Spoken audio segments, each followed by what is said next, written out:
오늘 이제 죽는 것이 유익하다라는 제목인데요.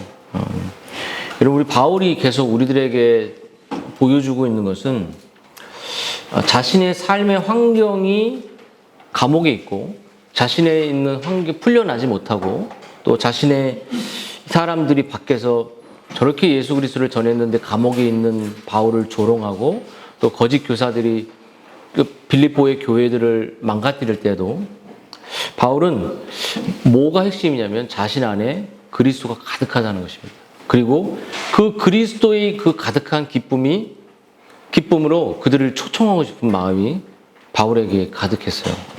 그래서 바울은 그리스도의 이름이 세상에 더더욱 드러나고 있는 그 사실을 기뻐했는데, 그래서 그의 고백은 죽어서 그리스도에 함께 있고 싶다라는 말을 이렇게 하는 거예요. 그래서 자기에게는 죽음이 너무 유익한 것이다 이렇게 말을 하죠.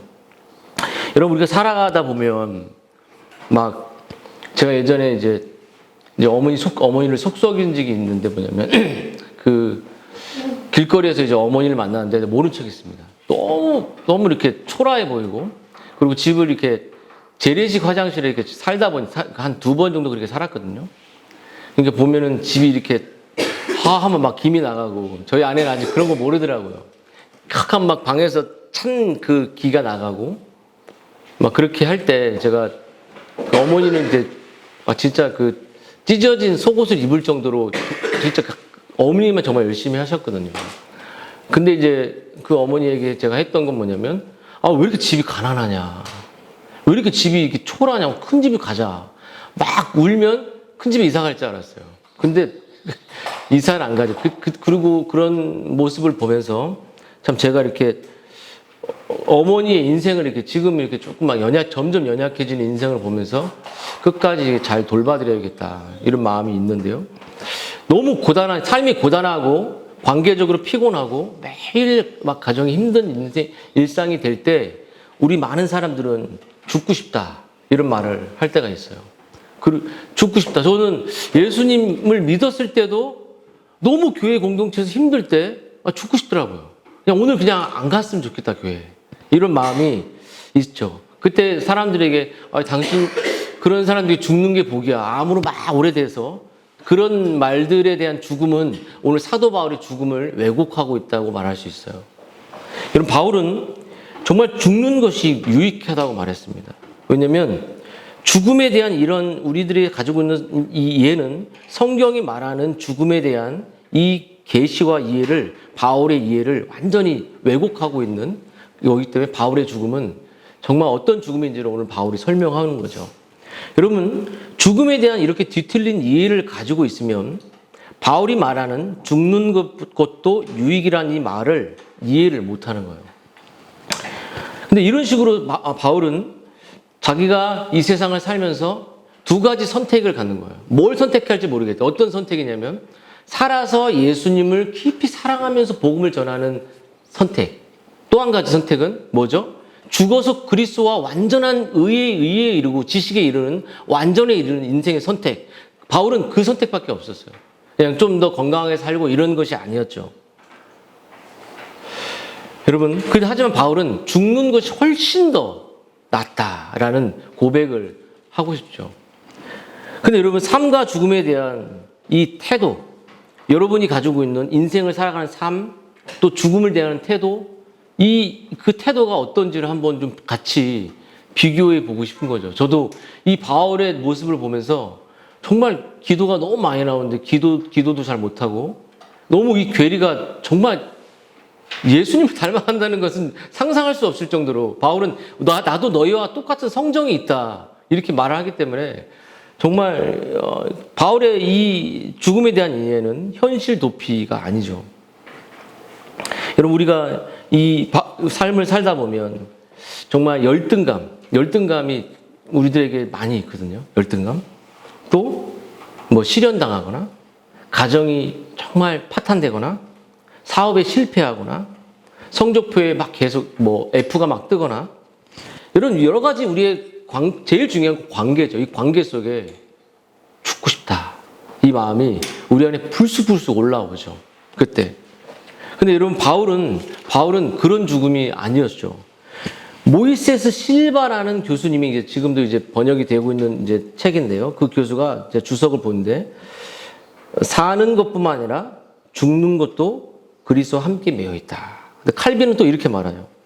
내게 그리스도는 살든지 죽든지 유익이다.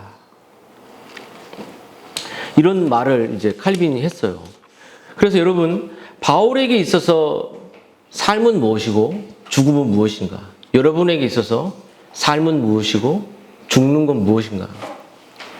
여러분, 바울에게 있어서는 무엇이 삶의 목적과 삶의 의미였냐면, 만일 내가 육신으로 이 세상을 살아간다면 그것은 내 일의 열매일진데, 만일 내가 육체 가운데 계속 살아가게 된다면, 하나님이 날 부르시지 않고 계속 살아가게 된다면 내 수고에 대해 주어지는 열매가 될 것이다. 아니면 그 열매는 뭐냐면 자기의 수고한 것을 통해서 그리스도가 이 세상에 전파되고 그리스도 통해서 영혼들이 구원받는 일이 열매로 주어질 것이냐. 그 22절에도 보면 이것이 지시하는 것이 뭐냐면 그리스도를 존귀하게 되는 것이죠. 여러분, 바울에게 있어서 삶의 의미는 또 여러분에게 있어서 직장생활, 가정생활, 또 친구와의 관계, 공부하는 일, 이런 것이 어떤 의미를 갖고 있냐는 것이죠. 여러분, 우리가 공부하는 학생들의 목표가 뭘까요? 또 우리가 사회생활을 하는 삶의 목표가 뭘까요? 많은 연봉을 받는 목표, 결혼 자금을 마련하는 목표, 집장만을 하는 목표, 또 어떤 지위에 올라가는 목표들, 또 우리가 정말 뭔가 자격증을 따고 하는 모든 수고의 목적들, 우리 아이들이 공부하는 목적들, 여러분의 수고의 열매를 어떤 거 원하십니까? 무엇을 얻고자 그렇게 인생을 달려가냐는 묻는 것이죠, 바울이. 바울의 대답은 이거예요. 자기가 이렇게 수고하고 쉬지 않고 그렇게 살아가는 이유는 그리스도를 존귀하게 되기 위한 것이다. 내가 그렇게 열심히 살아가는 이유를 묻는다면 그리스도를 내 온 삶을 통해 나타내는 것이다. 하나님의 그리스도의 영광이, 그리스도의 그 구속이 나타나는 것이다. 여러분, 여러분, 우리는 그렇게 이 세상을 살 수 있을까요? 그것은 때로는 전도도 그런 역할을 할 수 있고, 또 우리 이 땅 가운데서 균형 있는 삶, 하나님을 정말 두려워하고 경외하는 삶, 또 이 몸된 교회를 유익하게 했으면 좋겠다. 저는 어떤 마음이냐면, 이제 개척하신 분들을 많이 만나게 돼요. 그러면은 마음이 막 똑같아. 마음이 너무 똑같지만, 그 아픔들이 되게 많고, 저는 이제 몇 개월 안 됐잖아요. 근데 중요한 건 이 교회를 정말 자기 집처럼 사랑하냐? 라는 그런 질문을 받을 때, 좀 어려운 말들을 갖고 있죠. 여러분, 그리스도를 향한 사랑과 교회를 향한 사랑은 동일한 것이고 그의 몸을 사랑하는 것이므로 그리스도의 몸된 교회니까요. 예배하고 참석하고 헌금하고 11조 또 교회를 섬기는 일들 우리는 이거 정말 죽게 하듯 주님이 보시는 앞에서 하는 것이죠. 그리고 어떤 교회의 이름은 뭐냐면 램프원이에요. 램프원. 그러니까 세상을 밝히는 교회다. 어둠을 밝히는 교회다. 여러분, 그리스도를 존귀케 하는 교회라는 의미죠. 여러분, 우리의 삶의 목적은 여러분 어디에 있습니까? 그리스도를 존귀하게 하는 것인지 아니면 여러분의 살아가는 이유와 목적이 무엇인지를 돌아보게 되죠. 여러분, 그러므로 우리들은 삶을 사랑해야 됩니다. 삶의 시간들을 소중히 여기는 거예요. 아까도 배운 것처럼 이 모든 시간들은 그리스도를 높일 수 있는 시간들입니다. 그것은 주일날만 아니요. 일상에서, 관계 속에서 사랑의 말을 하고 사랑의 수고를 하고 사랑의 격려를 하고 그래서 이 그리스도가 우리들의 삶을 통해 전달되기를 원하죠. 그럼 여러분, 바울이 말하는 죽는 것도 유익하다라는 이 말은 본성적인 이해가 아닙니다. 우리가 이성적으로 이해하고 느낌적으로 이해하는 그 본성적인 이해가 아닌 그리스도를 사랑하는 그 성령께서 바울의 마음속에 예수 그리스도를 깊이 계시하셔서 그의 마음의 깊은 곳으로부터 그 가치를 드러내시고 그 가치를 통해서 가장 소중한 그리스도를 자신의 언어와 삶으로 지금 바울은 이렇게 표현하고 있죠. 바울은 여러분 풀려날 기약이 없는 삶이었죠. 그렇지만 비록 감옥에 있었지만 바울은 그리스도의 교제로 풍성했습니다. 감옥 안에서도 교제가 풍성했어요. 물 한 번만 좀 주실래요? 뭐 좀 해서. 그래서 그의 생명이 이 땅을 살아가지만 그의 생명이 예수 그리스도의 영으로 바울은 감옥에서 충만했습니다. 그래서 그는 그 감옥에 있든 그가 어디 좋은 환경에서 그 환경의 조건과 상관없이 그 환경을 뛰어넘는 정말 예전에 로이 존스가 말했던 그 선교사님 내외가 있었는데 딸이 죽었잖아요. 근데 하나님께 한절 기도했는데 딸이 죽은 거예요. 근데 그 선교사님 여자 선교사님 먼저 찬양이 터져 나왔어요. 그리고 남자 선교사님 터져 나왔죠. 그리고 둘이 고백하죠. 환경을 뛰어넘는 그 기쁨과 그리스도의 평안이 바울 안에 있는 것처럼 그 기쁨을 허락하시는 거예요. 이런 그리스도의 영의 충만한 말미암아 바울은 내게 하는 것이 그리스도라고 고백할 정도였고 그리스도께서 자신의 몸, 자신의 온 삶을 통해 존귀하게 됐으면 좋겠다. 그런 고백이 있던 거죠. 여러분 갇혀 있지만 그 기쁨은 그 감옥을 흘러나와 감옥의 담벼락을 흘러나와 수많은 빌립보 성도들에게 도전을 주었고 빌립보 성도들에게 담대함을 주었어요. 여러분 이 바울이 왜 죽는 게 유익하냐라는 것을 좀 더 구체적으로 말하게 된다면 바울이 왜 죽는 것이 훨씬 더 낫다라고 말할 때 그 첫째는 이 세상의 본성에 들이운 악으로부터 자유할 수 있다. 우리는 본성적 관계를 하죠. 본성적 대화를 합니다. 내 감정이 느끼는 것, 내가 알고 있는 것을 이야기할 때 이 죄가 다 섞여 있기 때문에 거기에 아픔이 나타나죠. 둘째는 홀연히 그리스도와 같이 될 겁니다. 우리가 예수님이 가진 인성, 예수님이 가진 완벽한 부활의 모습으로 살아가겠죠. 더 이상 아프지 않고 더 이상 지치지 않고 더 이상 타락의 언어가 없는 그 부활의 예수님과 같이 살게 되겠죠. 또 한 가지는 셋째는 영원토록 예수 그리스도를 친구요 형제요 나의 신부로 교제하며 평생을 천국에서 살아간다는 거죠. 이게 정말 우리에게 기쁨이 될까요? 여러분 우리는 죄의 결과와 죄의 한계 속에 살아가는 모든 것으로부터 자유가 있기 때문에 유익하죠. 여러분 때때로 우리가 영적인 말씀을 집중하고 기도하고 나아갈 때는 우리가 예수님이 가까이 있는 것 같아서 그렇게 살아가지만 여러분 우리가 그렇지 않을 때 영적 상태가 땅이 떨어지고 영적 상태가 정말 바닥에 떨어지고 내 본성적 판단을 하면서 이렇게 살아가는 그런 환경들이 우리에게 치워질 때가 많아요. 하지만 바울은 자신의 한계를 자신의 그런 그 욕심, 옛사람 이런 것으로부터 자신이 이 지상을 살아갈 때부터 자유하지 못하다는 것을 알고 있고 우리 또한 그렇다는 것을 알고 있죠.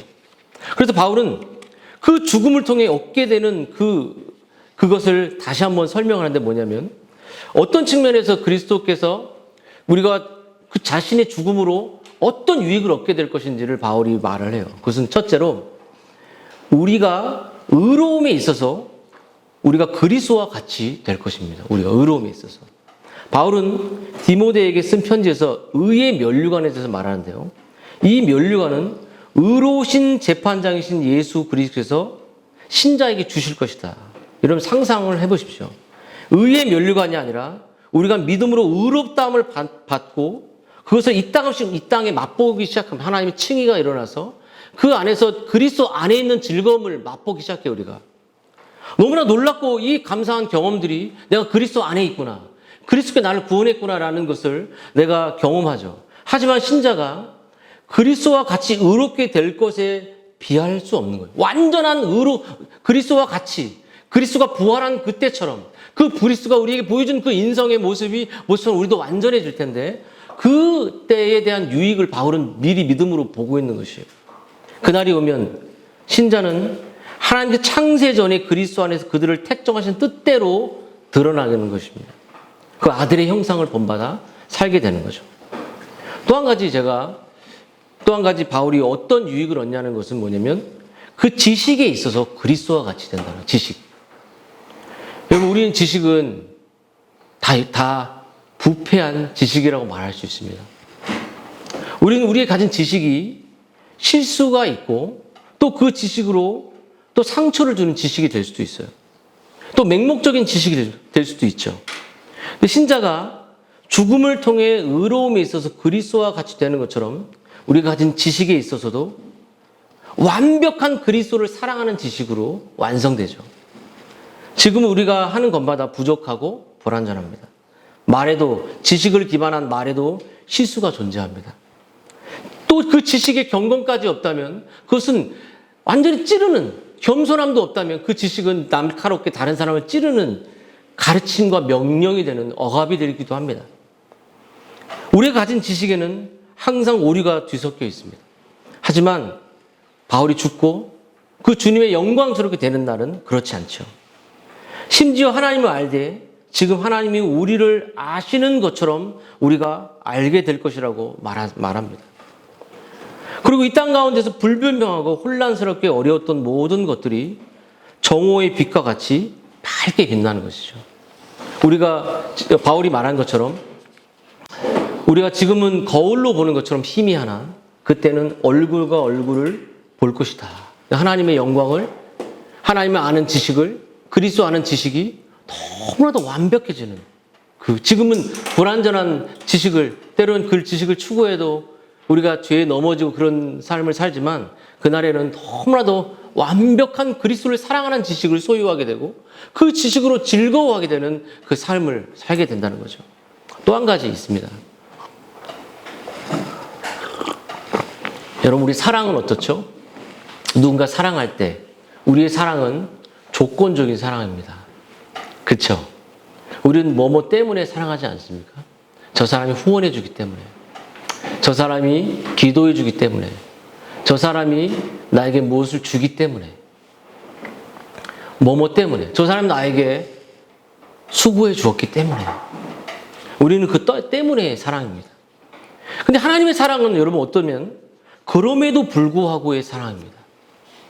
죄인 되고 내 중심적으로 살았음에도 불구하고 하나님의 영광과 썩어질 세상 것들을 매일매일 바꾸는 삶에도 불구하고 자기밖에 모르는 삶에도 불구하고 우리가 하나님을 찾지 않았음에도 불구하고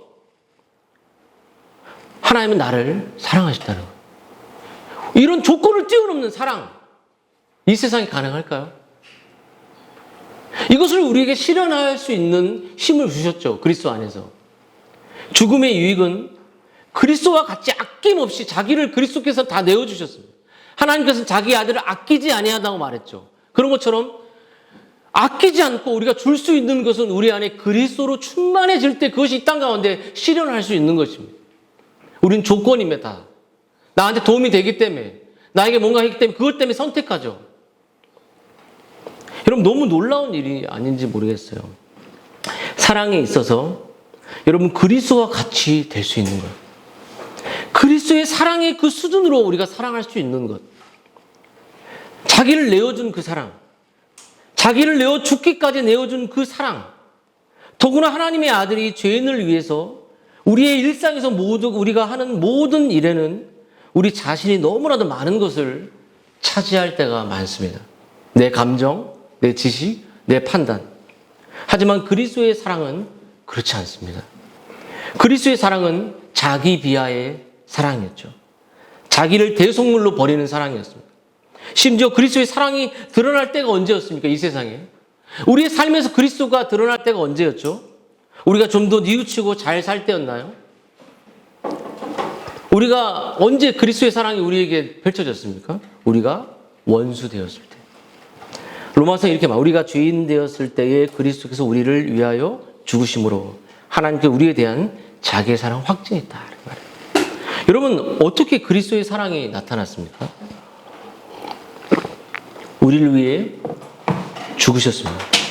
그것도 우리가 여전히 타락 가운데 자기밖에 모를 때, 주님을 찾지 않을 때, 주님을 부르지 않을 때, 당신이 내 인생에 그게 필요 없습니다라고 말할 때, 우리 주님은 우리를 위해서 우리를 사랑하셔서 십자가에서 죽으셨습니다. 어려서부터 그런 찬송가 가사들이 있죠. 하늘을 두리 많이 삼고 그런 바다를 머문 하나님의 사랑을 다 기록할 수 없다. 여러분, 실제로 하나님의 사랑, 그리스도의 사랑은 무한한 사랑입니다. 그러니 하늘을 두루 많이 삼고 바다를 먹물 삼아 기록한 늘 그 지면이 모자랄 수밖에 없는 거죠. 여러분, 이 사랑이 우리에게 펼쳐졌고 그 무한한 사랑을 우리가 받고 있는 것입니다. 그래서 바울은 그 무한한 그 사랑을 성령의 계시를 통해 마음 눈이 열어지는 역사를 통해 바울이 그것을 경험했고 그 완전한 지식이 이 땅 가운데서는 계속 한계가 있기 때문에 천국의 주님께 이르러 그 완벽한 그리스도를 사랑하는 완전한 흔들림 없는 그 죽음을 유익하다고 말하는 것이에요.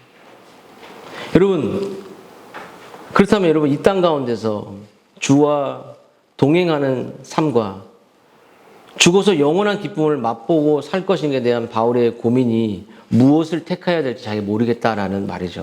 이것이 바울이 갖고 있는 인생관입니다. 이 세상을 살아도 그리스도, 천국에 죽어서도 그리스도. 그리스도가 가득했어요. 그리고 바울은 만약에 선택해야 한다면 죽는 것이 유익하다라고 말했습니다. 말이 죽고 싶은 사람 여기 계신가요? 여러분 어떠십니까? 여러분, 신자가 죽음을 통해 누리게 될 가장 큰 유익은 물론 예수님과 함께 거하는 것입니다. 신자는 이 땅에서부터 예수님을 알고 예수님도 영적으로 우리와 함께 거하십니다. 우리 하나님은 성도의 죽음을 귀하게 보시죠. 여러분, 결혼식이 다 끝난 후 하객들을 떠나보내고 신랑과 신부 단둘이 있는 것 같은 그런 날 말입니다. 우리의 신랑이 우리의 모든 눈물을 닦아주실 것이요. 우리의 구주께서 우리의 모든 아픔을 없애주실 거예요. 천국에는 치매가 없고 왓슨이 말했던 그 지식이 완전해지죠. 이게 무슨 말? 그리스도를 아는 지식으로 완전해집니다. 지금 우리는 부분적이고 조건적인 그리스도를 알지만 바울은 그 지금 지상에서 누리는 그리스도보다 더 천상에서 완전해진 그리스도를 지식과 그 사랑을 갖고 싶은 거예요. 그리고 그날에는 여러분 더 이상 눈물이 없죠. 관계적인 아픔도 없습니다. 여러분, 그래서 바울은 둘 다 유익하다 이렇게 말하죠. 여러분, 이 땅에서 누리는 그리스도와 하늘에서 누리는 그리스도 사이의 선택, 여러분에게도 그런 어떤 선택을 하십니까, 여러분? 바울의 선택과 우리의 선택은 너무 갭이 있지 않나요? 우린 더 세상 것을 선택하고 우린 세상 것을 선택하고 교회와 하나님은 따라오면 되지, 이런 모습이 우리에게 있을 수도 있죠. 근데 바울의 선택은 고차원적인 선택이었어요. 살아서도 그리스도, 죽어서도 그리스도. 이게 신자의 인생이라는 겁니다. 신자의 인생관이에요. 여러분, 왜 이런 인생관이 왔는가? 여러분, 이것이 어쩌면 신자가 살아가는 인생의 딜레마고 또 이런 모습이죠. 근데 바울이 말하는 바와 같이 이 땅에 살지만 우리의 생각과 마음은 계속해서 그리스도가 계시는 위에 있어야 하며 위에서 시각에서 아래를 추구한다는 이 보스의 신학을 언젠가 저도 이제 어떤 분을 통해서 배우기 시작했는데, 하늘에 앉혀있는 에베소서 2장 5절에 말하는 허물과 재건 우리를 그리스도께서 살리시고 하늘에 앉혀놨다. 그러니까 우리의 존재가, 우리 시민권이 하늘에 있듯 하늘 백성이라는, 하늘을 바라보며 하늘 같이 있는 가치가 그리스도가 자신의 마음에 있을 때 우리의 윤리와 우리의 도덕과 우리의 말과 우리의 행동은 하늘 백성의 삶을 살아간다는 것이죠. 우리가 이 땅을 살면서 위를 바라보지 아니라 이미 성경은 우리의 존재가 하늘에 앉혀 있다라고 말해요. 그리스도와 함께. 그리고 그 기쁨으로 이 세상을 살아가는 거죠. 말씀을 정리해 보겠습니다. 여러분, 바울에게 있어서 죽음의 유익, 그리고 우리는 죽음을 어떻게 받아들이고 그 죽음 이후에 누리게 될 영원한 유익을 우리가 사모하고 있는가? 하늘의 종말, 하늘의 예루살렘, 정말 우리가 갈 영원한 처소, 위의 것을 갖고 있는 성도들의 실체. 여러분, 이런 아름다운 종말론적인 시간을 이걸 가질 때 우리 안에 정말 이 세상을 살아가는 윤리와 도덕과 삶이 바뀌죠. 여러분, 죽음과 같은 고통과 끝, 상실과 이 절망이 이것이 그리스도인들에게 절망이 아니라는 사실을 말하고, 죽음이 가장 큰 고통이잖아요. 이것이 절망이 아니라 새로운 시작이고 또 영원한 시작이고 한계가 없는 사랑의 시작이고 한계가 없는 성도의 관계고 제한이 없는, 조건이 없는 이 땅 가운데 그리스도께서 조건 없이 우리를 그럼에도 불구하고 사랑을 보여줬던 그것을 실천하는 연습의 장소가 여기고 그날이 우리에게 준비되어 있다는 겁니다. 여러분, 삶의 모습과 이 세상의 삶의 모습과 죽음의 모습은 일치해야 합니다. 죽을 때만 영접했네 이러면서 그리스도인이 될 수 없어요. 그런 기도 많이 하잖아요. 죽을 때 영접했대. 저는 그것이 정말 무엇인지는 잘 모르겠습니다. 근데 죽을 때만 그리스도인이 될 수 없고 살아갈 때만 그리스도인일 수도 없듯이 주일에만 그리스도인이 되고 평일에는 그리스도인이 아닐 수가 없습니다. 매 순간 살아있을 때 그리스도인으로 살아가는, 내 마음에 그 하늘의 백성의 가치를 갖고 그 보화를 갖고 그 유용에 압도된 가치를 갖고 살아가는 것이죠. 그래서 죽을 때도 그리스도인으로 죽는 것입니다. 살아갈 때 그리스도인이 살아야지 죽을 때도 그리스도인이 죽죠. 그리스도와 함께 사는 것과 그리스도와 함께 죽는 것이 중요하죠. 여러분, 인생은 삶만으로 이루어져 있지 않습니다. 삶.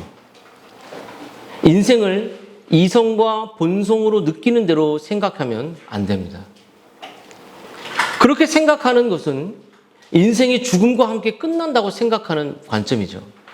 하지만 성경은 인생의 삶과 죽음으로 이루어져 있지 않고 이루어져 있다고 말하죠. 영혼이 불멸하고 육신조차 때가 되면 부활하기 때문입니다.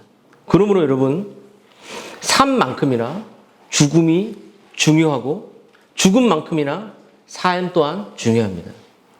여러분, 이 세상에서 가장 행복한 사람은 어떤 사람일까요? 이 세상에 사는 동안 그리스도와 함께 하고 죽을 때도 그리스도와 함께 죽어서도 하며 죽어서도 그리스도와 함께 거하는 사람이 되는 것이에요. 여러분, 이 삶을 진정으로 사랑하는 사람은 죽음도 사랑하게 됩니다. 삶을 사랑하는 것도 그리스도 때문이죠. 죽음을 사랑하는 것도 그리스도 때문입니다. 여러분 어떻습니까? 이 그리스도 안에서 여러분이 가지고 있는 여러분의 삶이 그리스도 안에서 이해되지 않고 그리스도 안에서 설명되어지지 않는다면 우린 죽음을, 인생에 다가오는 모든 관계적 고통을 고통이라고 생각할 것이에요. 여러분의 삶은 어떤 의미가 있나요? 또 어떤 자세로 살아가고 있습니까? 한번 여러분 한번 다시 이 제목들을 갖고 우리 같이 한번 기도했으면 좋겠습니다. 한번.